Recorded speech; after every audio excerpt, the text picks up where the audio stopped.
قانونی رکاوٹیں چھوٹی ہے، نفسانی رکاوٹیں بڑی ہے۔ باہر کا فرعون چھوٹا ہے، اندر کا فرعون بہت بڑا ہے۔ کیا رکاوٹ ہے مجھے شرعی پردہ زندہ کرنے میں؟ کیا رکاوٹ ہے مجھے اپنی تنہائیوں کو گناہوں سے پاک کرنے میں؟ کیا رکاوٹ ہے مجھے؟ کون سی پارٹی نے مجھے فجر کی نماز پڑھنے سے روکا؟ میرے ہاتھوں کو کس نے باندھ کر رکھا ہے قرآن کے پڑھنے سے؟ مجھے پیچھے کون ڈھکیل رہا ہے اگر میں شریعت پر عمل کرنے کے لیے دارالقضاء اور مفتیان کرام کے پاس جانا چاہوں؟ اذان کی تصحیح کرنے سے مجھے کوئی نہیں روکتا، اذان کا جواب دینے سے مجھے کوئی نہیں روکتا، لیکن میں عمل نہیں کر رہا ہوں۔ قانونی رکاوٹ کی وجہ سے نہیں، نفسانی رکاوٹ کی وجہ سے۔ ہاں، باہر کا فرعون بدلنا آسان ہے، اندر کا فرعون ذبح کرنا مشکل ہے۔ اگر ہم نے باہر کے فرعون کو کل بدل دیا، ابھی بدل دیا، فرعون کو اپنی حکومت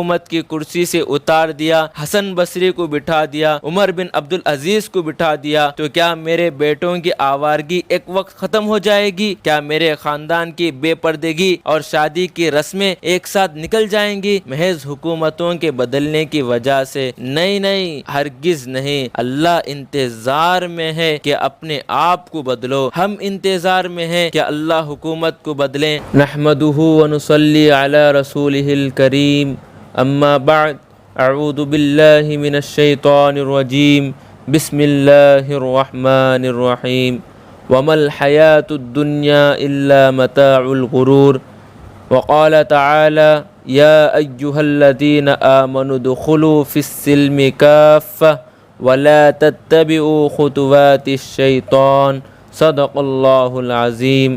وقال النبی صلی اللہ علیہ وسلم لا يؤمن احدکم حتی يحب لأخیہ ما يحب لنفسہ، او کما قال علیہ الصلاۃ والسلام۔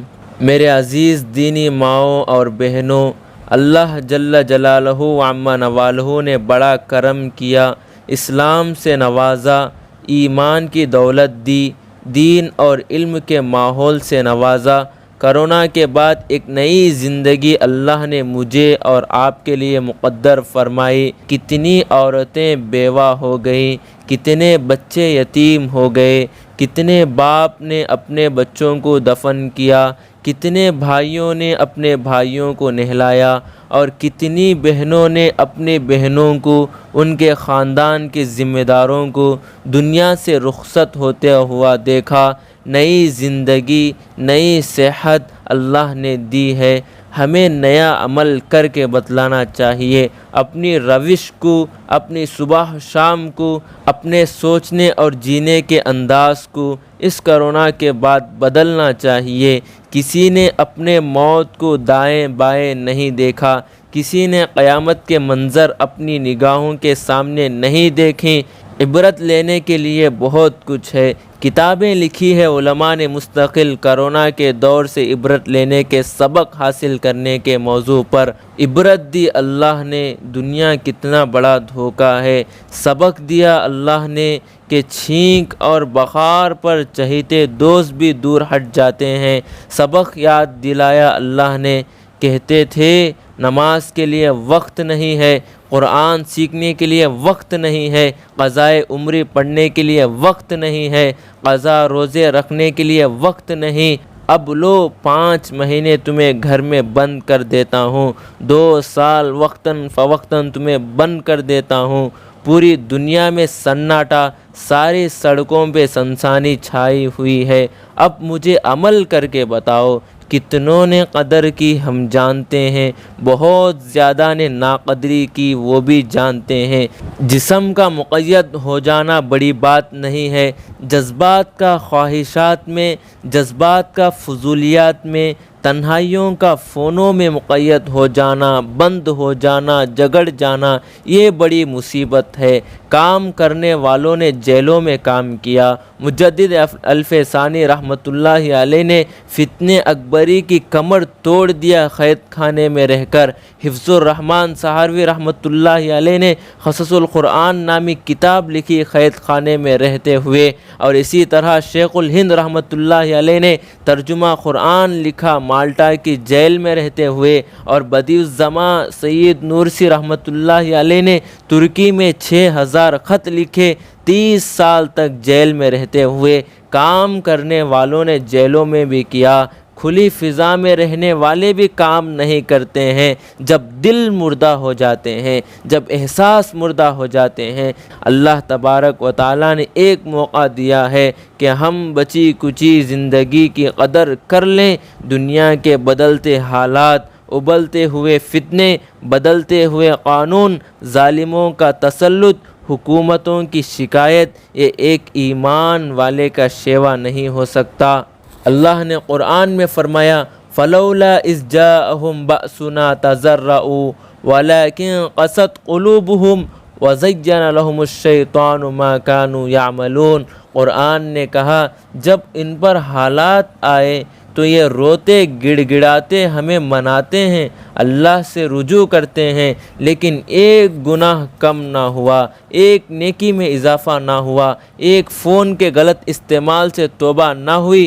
وَلَكِنْ قَسَتْ قُلُوبُهُمْ، ان کے دل سخت ہو گئے، ایک ٹوٹا ہوا رشتہ نہیں جوڑا، ایک بکھری ہوئی خاندان کو جمع نہیں کیا، سسرال کی الجھنوں سے توبہ نہیں کی، ان کے دل سخت ہو گئے ہیں۔ کیا یہ حقیقی موت کا انتظار کر رہے ہیں؟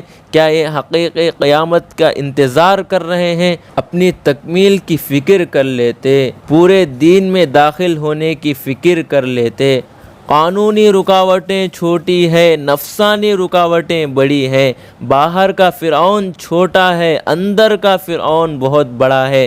جتنے دین کے حصے پر چل سکتے ہو، مولانا الیاس رحمۃ اللہ علیہ فرماتے تھے جتنے حصے پر دین کے چل سکتے ہو چل کر بتاؤ۔ جتنے دین کے حصے پر چلنے میں رکاوٹ ہے، اللہ ان رکاوٹوں کو ختم کر دیتا ہے۔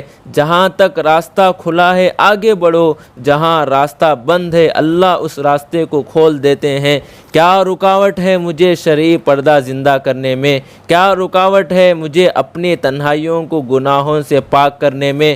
کیا رکاوٹ ہے مجھے کون سی پارٹی نے مجھے فجر کی نماز پڑھنے سے روکا؟ میرے ہاتھوں کو کس نے باندھ کر رکھا ہے قرآن کے پڑھنے سے؟ مجھے پیچھے کون ڈھکیل رہا ہے اگر میں شریعت پر عمل کرنے کے لیے دارالقضاء اور مفتیان کرام کے پاس جانا چاہوں؟ اذان کی تصحیح کرنے سے مجھے کوئی نہیں روکتا، اذان کا جواب دینے سے مجھے کوئی نہیں روکتا، لیکن میں عمل نہیں کر رہا ہوں۔ قانونی رکاوٹ کی وجہ سے نہیں، نفسانی رکاوٹ کی وجہ سے۔ ہاں، باہر کا فرعون بدلنا آسان ہے، اندر کا فرعون ذبح کرنا مشکل ہے۔ اگر ہم نے باہر کے فرعون کو کل بدل دیا، ابھی بدل دیا، فرعون کو اپنی حکومت کی کرسی سے اتار دیا، حسن بصری کو بٹھا دیا، عمر بن عبدالعزیز کو بٹھا دیا، تو کیا میرے بیٹوں کی آوارگی ایک وقت ختم ہو جائے گی؟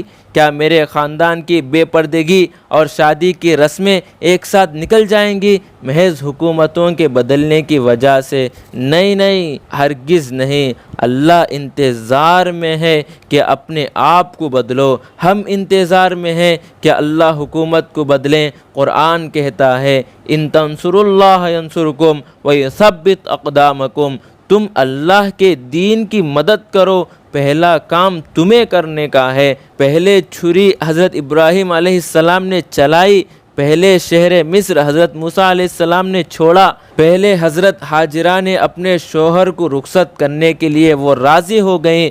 دمبا تو بعد میں اترتے ہیں، راستے تو بعد میں بنتے ہیں۔ اپنے آپ کو بدلو، حالات بدلیں گے۔ جو اپنے گھر کو نہیں بدلتا ہے پارلیمنٹ کو بدلنا چاہتا ہے، جو اپنی ایک رسم کو نہیں چھوڑتا ہے وہ بیچارہ ظالم قوانین کو بدلنا چاہتا ہے۔ یہ اللہ تبارک و تعالیٰ کا ضابطہ نہیں ہے، یہ اللہ تبارک و تعالیٰ کا اصول نہیں ہے۔ اپنے آپ کو باہر کی دنیا، باہر کے حالات سے کاٹ کر نہیں، ایمان والی مائیں، ایمان والی بہنیں زندہ دل ہوا کرتی تھی۔ حضرت علی میاں ندوی رحمۃ اللہ علیہ کی بہن اور ان کے والدہ کے حالات کیسے کتابوں کے اندر لکھے ہیں کہ وہ شاہنامہ اسلام پڑھتی تھیں، فتوح الشام پڑھتی تھیں، صحابہ کے اللہ کے راستے میں جان دینے کے واقعات پڑھتے تھے۔ فسادات جب ہوتے ہیں تو عورتیں کہتی تھی پیٹ نہ دکھانا، اپنی قوم کو بچانا، اپنی قوم کو بچانا۔ حضرت خنسا رضی اللہ تعالیٰ عنہ کہتی ہیں بچوں سے تیر تمہارے سینے پر لگنا چاہیے، اگر تمہاری پیٹھ پر تیر لگتی ہے تو تم اپنا منہ ہمیں کبھی نہ دکھانا۔ سید احمد شہید رحمۃ اللہ علیہ، باہر ایک جگہ جھگڑا ہو گیا، یہ انتظار میں تھے میں بچانے کے لیے جاؤں تو والدہ نماز پڑھ رہی تھی، انتظار میں تھے کہ والدہ کی نماز ختم ہو جائے تو نوکرانی نے کہا سید مت جاؤ، سید مت جاؤ۔ جب نماز ختم ہو گئی تو والدہ نے کہا اسے نہ روکو، میرے بچے سے مجھ سے زیادہ تجھے محبت نہیں ہو سکتی۔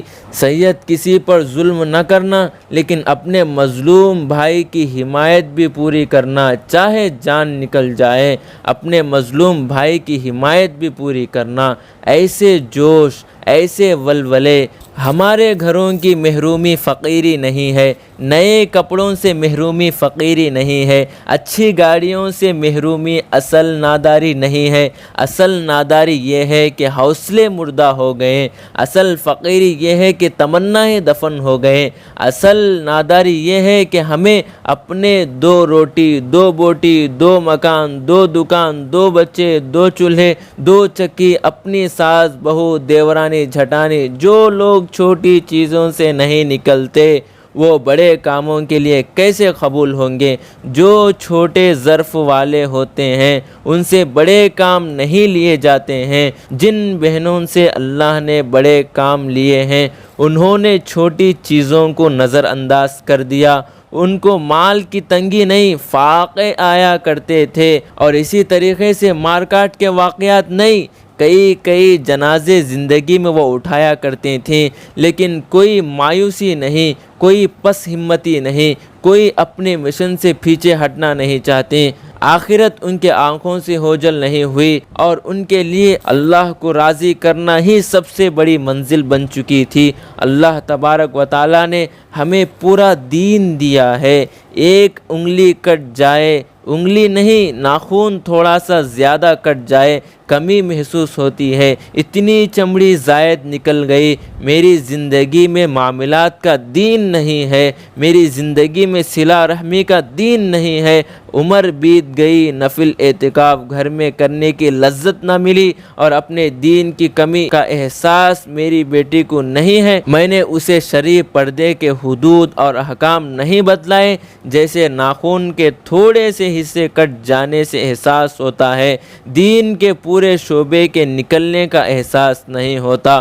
پورا جسم ہو آدھا دھڑ نہ ہو، پورا سب کچھ سلامت ہو ایک ہاتھ نہ ہو، پورا ہاتھ ہو ایک انگلی نہ ہو، پورے انگلیاں ہو ایک پھر نہ ہو، آدمی کمی محسوس کرتا ہے لیکن دین کی کمی محسوس نہیں کرتا۔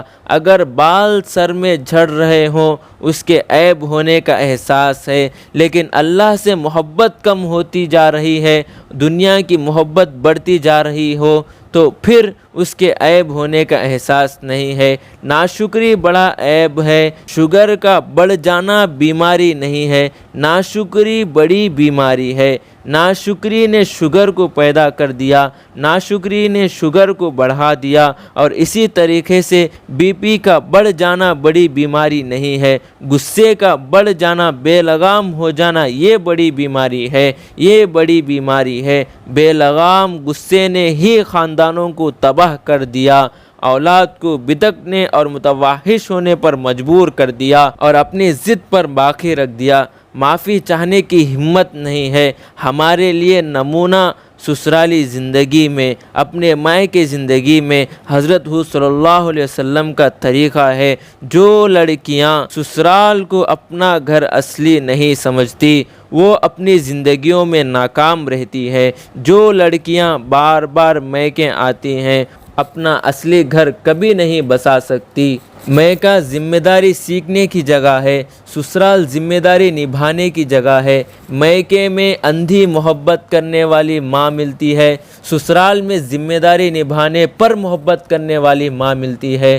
سسرال اصل گھر ہے۔ نکاح کے بعد زندگی کا امیر شوہر ہوا کرتا ہے، باپ نہیں ہوا کرتا ہے۔ نکاح کے بعد زندگی کا امیر شوہر ہوا کرتا ہے، بھائی نہیں ہوا کرتے ہیں۔ جائز چیزوں میں مجھے اپنے شوہر کی ماننا، مجھے اللہ مل جائے گا۔ اگر میں نے شوہر کی جائز چیزوں میں اطاعت کر لی ہے، چولہے پہ روٹی ہے چھوڑ کر آ جاؤ، شوہر کی اطاعت، ایک بول آپ بہت تھک جاتے ہیں، آپ بڑے مہنگائی کے زمانے میں گھر چلا رہے ہیں، ایک بول بوجھ اتار دے گا، سلام کے ساتھ استقبال دل کو ہلکا کر دے گا۔ آپ تھک جاتی ہیں بچوں کو سنبھالتے سنبھالتے، کچن کا بوجھ اٹھاتے اٹھاتے، کتنی عورتوں کا کام کر دیتی ہیں، یہ ایک بول بیوی کا بوجھ اتار دے گا۔ ساس کہتی ہے بیٹا آپ بڑے گھرانے کی ہیں، بیٹا آپ نے وقت پر چائے دے دیا، مجھے وقت پر دوائی دے دی، جزاک اللہ، آپ کا شکریہ۔ یہ بول نہیں سیکھا ہماری ماؤں نے اپنے بہوؤں سے برتنے کے لیے۔ ہماری زندگیوں میں ظلم آ گیا اور ہماری زندگیاں بے اعتدالی کا شکار ہو گئیں۔ اگر میری بیٹی امید سے ہیں تو میں کہتا ہوں پہلی مرتبہ ہے، ذرا اسے میکے آنے کی اجازت دے دی جائے۔ اور اگر بہو امید سے ہوتی ہے، کیا کمی کر رکھی ہے، کیا جلدی ہے تجھے اپنے میکے جانے کی؟ یہ دو زبانیں الگ الگ ہیں، یہ تولنے کے دو پیمانے ہیں۔ اگر داماد بیٹی کو خرچ کرنے کے لیے پیسہ دیتا ہے، بڑا پیارا داماد ملا ہے، بڑا خدمت گزار داماد ہے، اور اگر میرا بیٹا بیوی کو خرچ کے لیے پیسے دے دے، کیا نکاح ہوا بیوی کے مٹھی میں چلا گیا، جو کماتا ہے اپنی بیوی کو لے جا کر دے دیتا ہے۔ یہ دو قسم کے ترازو ہیں، یہ دو قسم کے ترازو ہیں۔ فاصلے کم کرنے والے بنو، فاصلے بڑھانے والے نہ بنو، محبتیں بانٹنے والے بنو، نفرتیں بکھیرنے والے نہیں۔ دو عورتیں بیٹھی ہیں، 10 بجے ملاقات کے لیے آ گئیں۔ اب ایک بہن دوسری بہن سے کہتی ہے میں چائے بنا کر لاؤں، کہتی ہیں آپ کی بہو نہیں اٹھی، آپ بہت برداشت کرتے ہیں، میں ہوتی تو اس کو بھگا دیتی۔ یہ ہے بم برسانے والی، یہ ہے بم برسانے والی، یہ ہے خاندان کو توڑنے والیاں۔ اور دوسری خاتون آ کر کہتی ہیں کوئی بات نہیں، بچوں نے ستایا ہوگا، شوہر رات میں دیر سے آئے ہوں گے، آج کل کی بچیاں تو کمزور ہیں، ہمیں بھی تو کام کرنے کی عادت رہنی چاہیے۔ یہ بول ہے جو فاصلے سمیٹنے والا ہے، یہ بول ہے جو گھروں کو جوڑنے والا ہے۔ دو سہیلیوں کی ملاقات ہوئی عید کے دن، آپ نے نئے چپل نہیں پہنے، شوہر نے آپ کو چپل نہیں دلائے، اس نے بم برسا دیا اس گھرانے کے اوپر۔ اور دوسری سہیلیاں آ کر کہتی ہیں میں جانتی ہوں آپ کے شوہر آپ سے بڑی محبت کرتے ہیں، اعتکاف میں تھے ہوں گے، بھول گئے ہوں گے، آپ اپنے دل میں کوئی بات آنے نہ دیجئے، اپنے شوہر کے سلسلے میں کوئی ہلکا پن پیدا ہونے نہ دیجئے۔ یہ سہیلی ہے جو گھر جوڑ رہی ہے۔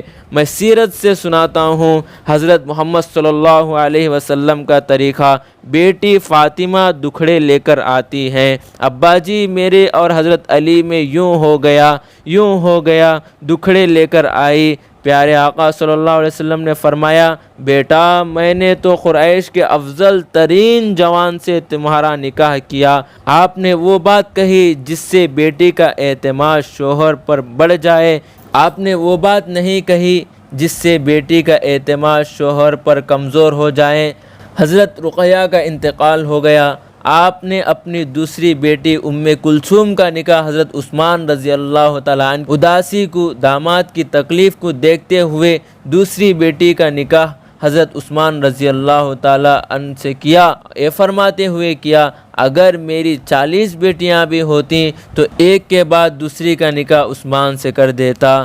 رشتے کیسے جڑتے ہیں؟ عیادت کرنے سے۔ فاصلے کیسے کم ہوتے ہیں؟ تعزیت کرنے سے۔ شادیوں میں تحفہ دینے والے بہت ملتے ہیں، بیماری میں ناشتہ پہنچانے والے نہیں ملتے ہیں۔ قبر میں پتھر ایسے رکھو، اینٹ نیچے سے رکھو اور اس طریقے سے پتھر لگاؤ بولنے والے بہت ملتے ہیں، لیکن زندگی میں کروٹ بدلنے والے نہیں ملتے۔ یہ کیسے لوگ ہیں جو مردوں کو کھندا دینے کے لیے بھاگتے ہیں اور زندوں کو دھکیل دیتے ہیں۔ میرے آقا صلی اللہ علیہ وسلم نے کیسے رشتوں کے لیے وقت دیا۔ آپ اپنی چچی کے لیے قبر میں اتر گئے، دعا کرنے لگے، اے اللہ آپ جانتے ہیں فاطمہ بنت اسد نے کیسے آپ کے دین کی مدد کی۔ آپ اپنی ساس کے قبر میں اتر گئے اور دعا فرمائی اور کہا اگر کوئی جنت کی عورت دیکھنا چاہتا ہے تو ام رومان کو دیکھیں، حضرت عائشہ رضی اللہ تعالیٰ عنہ کی والدہ کو دیکھیں۔ یہ آپ نے زندگی میں فرمایا اور مرنے کے بعد قبر پر دعا کر رہے تھے، اے اللہ آپ جانتے ہیں ام رومان نے آپ کے دین کے راستے میں کیا کیا قربانیاں دیں۔ آپ نے کیسے دامادوں کے ساتھ برتاؤ۔